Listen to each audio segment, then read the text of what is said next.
강한 모성애가 40대 평범한 여성을 강인한 사장님으로 만들게 된 것 같습니다. 어제 만난 학교 앞 분식집 사장님은 40대 후반이 되면서 남의 집에서 일하는 것보다는 힘은 들겠지만 그래도 마음 편하게 장사를 하기 위해서 가진 돈을 전부 털어서 서울의 한 분식집을 인수를 하게 됩니다. 나름 시행착오를 줄이고자 창업 전에 남의 집 들어가서 7개월 동안 어느 정도 연습도 했고 또 사장이 된다라는 마음으로다가 7개월 동안 사장의 마음을 했기 때문에 나름 어느 정도 자신감도 가지고 그렇게 창업을 하시게 됐죠. 그런데 뭐 직접 해보니까 이건 너무 힘들었던 거죠. 뭐 힘든 것도 힘든 거지만 6개월 동안 매일매일 마이너스, 아무리 장사를 열심히 해도 맨날 맨날 까지게 된 거예요. 주택가 들어가는 골목에 사람들이 이동하는 작은 골목길이라서 가격을 비싸게 받을 수도 없고요. 모든 건 내 노동력을 쓰면서 준비를 해야 되기 때문에 최대한 새벽 시장까지 나가서 직접 장도 보고요. 뭐 꼬치 손질서부터 소스를 만들고 양념장까지 본인이 다 준비를 하셨기 때문에 정말 별의별 방법을 다 쓰셨던 것 같아요. 메뉴가 정말 많았어요. 숯불꼬치도 있고 볶음밥도 있고 떡볶이도 있고. 혼자서는 도저히 안 될 것 같은 그 주방에서 혼자서 숯불꼬치를 굽고서 또 손님들한테 서빙까지 하시는 걸 보면서 정말 혀를 내두를 수밖에 없는 그렇게 대단해 보였습니다. 그 시간이 7년 뒤 지나서 이제 단골들이 쌓이고 조금 더 욕심을 내실 만도 한데 사장님한테 물어봤어요. 최종 꿈은 무엇이냐고.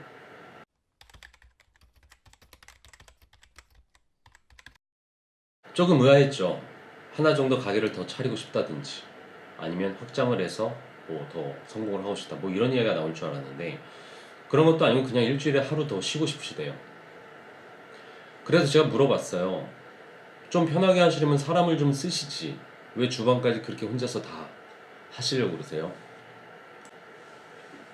여기가 후져 보여도 동네 장사다 보니까 맛이 변한 걸 바로 아신다고 하세요. 꼭 주인인 내가 정성스럽게 대접을 해야 된다고 말이죠. 지금은 50대 중반을 향한 나이시지만 40대 집안일만 하던 한 여성은 배우를 꿈꾸는 고등학생 아들을 위해서 장사를 하기로 결단을 내립니다. 생전 처음 하는 일이었지만 그만큼 절실했고 절실한 만큼 쉼없이 뛰쳐오고 그 아들은 벌써 대학교 4학년이 되었고 뮤지컬 배우가 되었어요. 그리고 그때 장사를 시작했을 때 아들과 약속한 게 대학교 졸업 때까지는 엄마가 무슨 일이 있더라도 지원을 해주겠노라고 그렇게 약속을 한 것이었고 그 약속한 시간이 이제 끝나가는 때 제가 가서 인터뷰를 했던 거였죠. 그 사장님은 돈을 벌려고 한 것이 아니라 아들의 꿈을 위해 대신 돈을 벌어서 꿈을 이루게 하고 싶었던 거였고 이제 나와의 약속을 지켰으니까 좀 덜 벌더라도 주 5일제로 살고 싶으셨던 거예요. 많은 사장님들을 만나지만 이 분식집 여 사장님처럼 무언가 홀가분한 표정에 사장님의 인터뷰를 하면서 가슴속 뭉클함을 좀 느꼈습니다. 나의 책임이 이제 끝나간다고. 나 비록 힘들었지만 엄마로서 최선을 다했다고. 그렇게 속삭이신 것 같았거든요.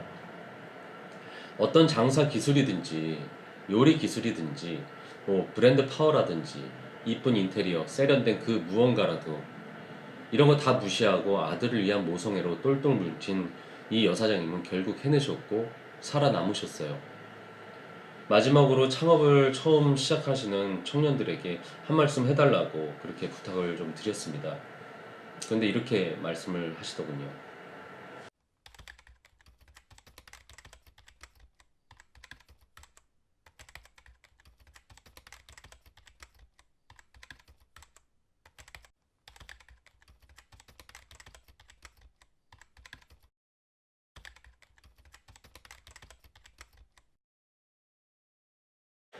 토리아에 처음 인터뷰를 갔던 그날은 인터뷰를 할 수가 없었어요.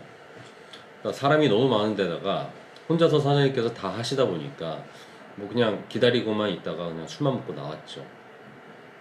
처음엔 일신여상 앞에서 분식집을 하신다고 하셔가지고 학생들을 위한 분식집이라고 생각을 하고 그 많은 분식집 중에 하나라고 생각을 하고 찾아뵀는데 우선 학생들을 위한 분식집이 아니라 어른들을 위한 분식집이었어요. 이 집의 모든 분식 메뉴가 바로 제 입맛을 적용하는 저 어렸을 때 먹었던 그런 메뉴들이었거든요.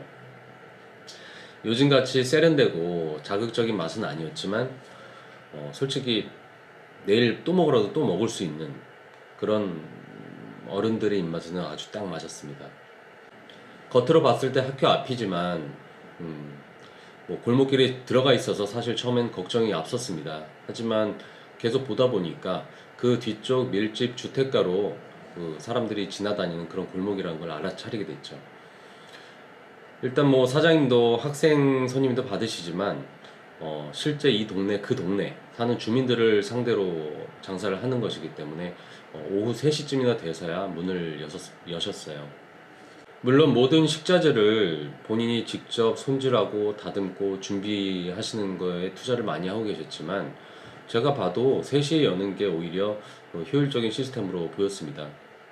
메뉴는 정말 많았지만 메뉴판에는 사장님만의 특별한 메뉴인 주인 마음이라는 메뉴가 일단 제일 잘 보였습니다. 말 그대로 그날 주인 마음대로 주겠다는 거죠. 장사를 하다 보면 지금 당장 하기 애매한 메뉴도 있고요. 재료가 떨어져서 못 나가는 메뉴도 있고, 분식 코스 요리로 주인 마음이라는 메뉴는 그때그때마다 그런 단점을 채워줄 수 있는 이 집만의 독특한 메뉴였어요. 일단 뭐 손님들도 푸짐하게 먹을 수가 있고요. 사장님도 손이 좀 덜 가기 때문에 양쪽에서 모두 윈윈할 수 있는 그런 시스템이었죠. 7년여를 운영을 하시면서 나름 처음에는 고충도 많으셨지만 지금은 알바 한 명 쓰시면서도 한 달 매출 1,500만 원이라는 어느 정도는 안정적인 매출을 올리는 가게를 만드셨어요. 요즘은 매출보다는 수익이 좀 중요한 시대가 되었습니다. 실제로 월 매출 1억 팔면서도 제대로 가져가시지 못하시는 분 의외로 많습니다. 한 달 매출 1,500만 원 중에서 직접 가락시장에서 장을 보시고 그 재료로 다듬으시고 손질하고 그래서 나온 식자재 비율을 40% 정도를 잡습니다. 본인의 노동력과 신선한 식재료를 가지고 원재료 비율을 40%로 잡는 것은 굉장히 높은 축에 속합니다. 일례로 프랜차이즈 가맹점들을 봤을 때 그쪽에서도 40% 원재료 비율을 잡는 경우가 많아요. 그렇지만 엄연히 유통 과정을 통해서 그 유통 비용이 추가가 돼서 40%가 되는 것이지 여기 사장님처럼 원재료 그 본연의 그 가격으로만 40%에 맞추는 것은 결코 작은 비율이 아닙니다. 2,500원짜리 닭꼬치 먹으면서 정말 깜짝 놀랐고 만원짜리 오뎅탕 먹으면서 이게 왜 만원밖에 안 하지? 이렇게 생각이 들면서 계속 감탄하면서 먹었었던 것 같아요. 그리고 그날 하루 4명이 가서 한 15만원어치 먹고 나왔습니다. 1,500만원에서 식재료 비율로 40% 정도 쓰시고요. 월세하고 알바비 주시고 임대료와 공과금 뭐 300만원 정도 주고 그리고 뭐 다 써도 한 달에 500만원 정도 사장님께서 순수하게 가져가시더라고요. 어른들을 위한 분식이다 보니까 전체 매출의 30%는 술에서 매출이 나옵니다.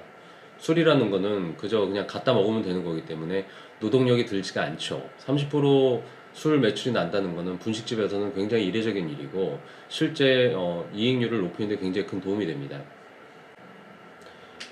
분식집의 원래 입지 조건은 굉장히 자리가 좋아야 되잖아요. 사거리 횡단보도 앞이라든지 사람들이 항상 다니는 유동 있는 동선이라든지 그런데 들어가야 되는 공식을 파괴하고 값비싼 자리에서 비싼 임대료 내느니 그 임대료 낼 돈으로 식자재 비용에 더 투자를 많이 하고 푸짐하고 깔끔하게 주니까 단골들이 계속 쌓이는 거예요. 시간이 지날수록 이 집은 계속해서 선순환이 일어나게 되는 거죠. 장사는 목이라고 이야기를 하고 입지가 제일 중요하다고 이야기를 하지만 좋은 자리와 입지는 그만큼 그 비싼 임대료와 권리금을 감당을 해야만 합니다. 그 말이 요즘 시대에 통하는지는 모르겠습니다. 맛집이라고 해서 찾아가다 보면은 이곳 토리아처럼 주차장이 없는 것도 수두룩하고 골목에 어떻게 찾아올까 하는 곳에 위치해 있고 그런 집들이 참 많아요. 그만큼 가성비를 넘어서 가격 대비 심리적인 만족감까지 준다는 가심비의 시대가 되었고, 그리고 앞으로 자영업을 하시려고 생각하신다면 그 점을 좀 생각을 하시고 토리아의 성공 모델을 참고를 좀 하셨으면 좋겠습니다. 너무 마음 따뜻하고 맛있는 음식을 먹고 와서 인터뷰를 하면서도 참 좋은 시간이었고요. 다시 한번 또 가고 싶은 마음이 드네요.